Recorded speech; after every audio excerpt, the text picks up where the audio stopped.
Assalamualaikum warahmatullahi wabarakatuh. Alhamdulillahirabbil alamin. Allahumma shalli ala sayyidina Muhammad wa ala ali sayyidina Muhammad. Marilah kita lanjutkan kajian kita tafsir surat Al-Fatihah. Ayat keempat surat Al-Fatihah, Maliki Yaumiddin.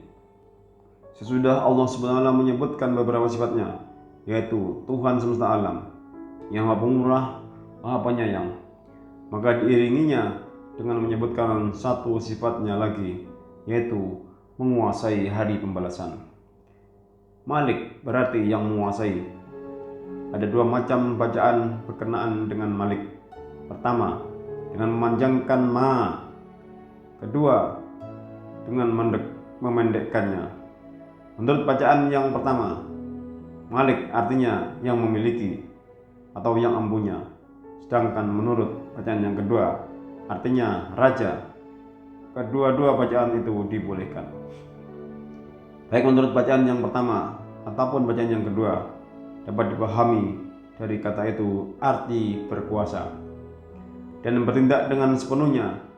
Sebab itulah maka diterjemahkan dengan yang menguasai, yaum atau hari, artinya tetapi yang dimaksud di sini ialah waktu secara mutlak.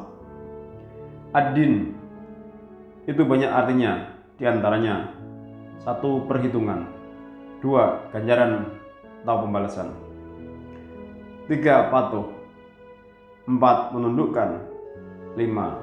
Syariat atau agama. Yang selaras di sini ialah dengan arti pembalasan.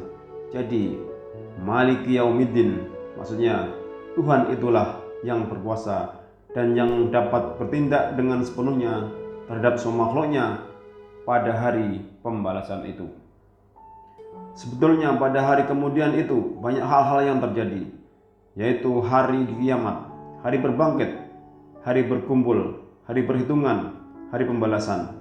Tetapi pembalasan adalah yang disebut oleh Tuhan di sini, karena itulah yang terpenting. Yang lain dari itu umpamanya kiamat, berbangkit, dan seterusnya, pendahuluan dari pembalasan itu, apalagi untuk tarkib dan tarhib, menarik dan menakutkan dengan menyebut hari pembalasan, itulah yang lebih tepat. Hari akhirat menurut pendapat akal atau filsafat.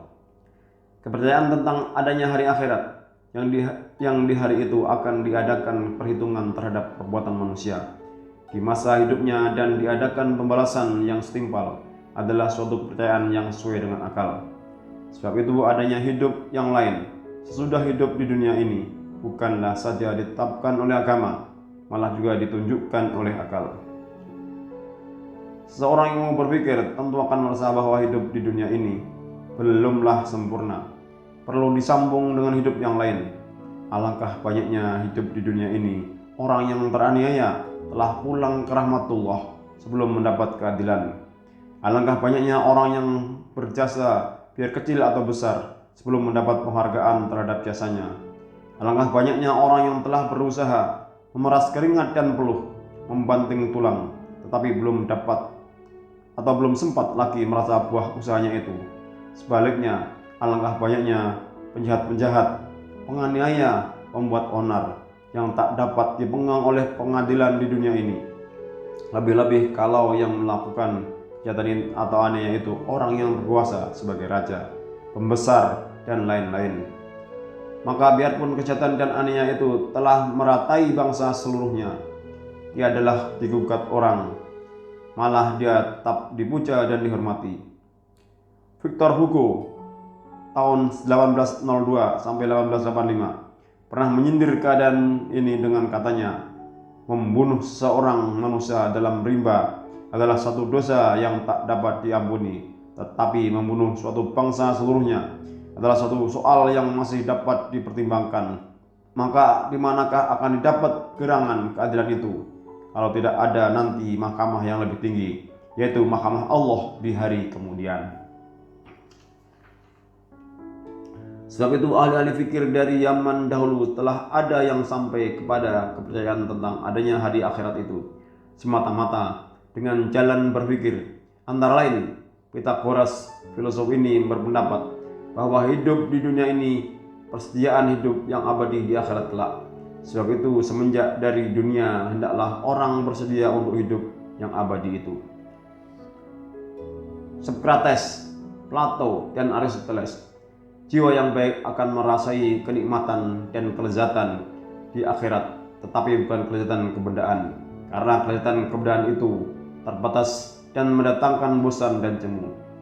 Hanya kelezatan rohani yang bagaimanapun banyak dan lamanya tiadalah menyebabkan bosan dan jemu. Kepercayaan bangsa Arab sebelum Islam tentang hari akhirat. Di antara bangsa Arab sebelum datang agama Islam, didapati beberapa ahli fikir dan pujangga-pujangga yang telah mempercayai adanya hari kemudian itu. Umpamanya Zuhair ibnu Abi Sulma yang meninggal dunia setahun sebelum Nabi Muhammad SAW diutus Allah.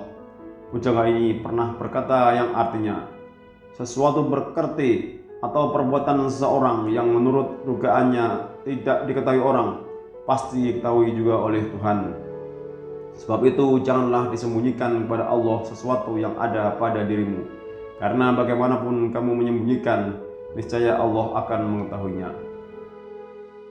Dilambatkan membalasnya, maka ditulislah dalam buku, disimpan sampai hari perhitungan, atau disegerakan, maka diberi balasan. Ada pula di antara mereka yang tidak mempercayai adanya hari kemudian itu. Dengarlah apa yang dikatakan oleh salah seorang penyair mereka. Hidup, sudah itu mati, sudah itu dibangkitkan lagi. Itulah cerita dongeng, hai fulan. Karena itu datanglah agama Islam, membawa kepastian tentang adanya hari kemudian. Di hari akan dihisab semua perbuatan yang telah dikerjakan manusia selama hidupnya, biarpun besar atau kecil. Allah Subhanahu wa taala berfirman, "Faman ya'mal mithqala dzarratin khairan yarah, wa man ya'mal mithqala dzarratin syarran yarah." Barang siapa yang mengerjakan kebaikan seberat zarah pun, niscaya dia akan melihat balasannya. Dan barang siapa yang mengerjakan kejahatan sebesar zarah pun, niscaya akan melihat balasannya pula. Quran Surat Az-Zalzalah ayat 7 dan 8. Demikian penjelasan ayat 4 surat Al-Fatihah. Sekian dulu pertemuan episode ini. Kita sambung lagi penjelasan ayat 5 surat Al-Fatihah di episode berikutnya. Tutup dengan doa kafaratul majelis. Subhanakallah wa bihamdika asyhadu an la ilaha illa anta astaghfiruka wa atubu ilaik. Assalamualaikum warahmatullahi wabarakatuh.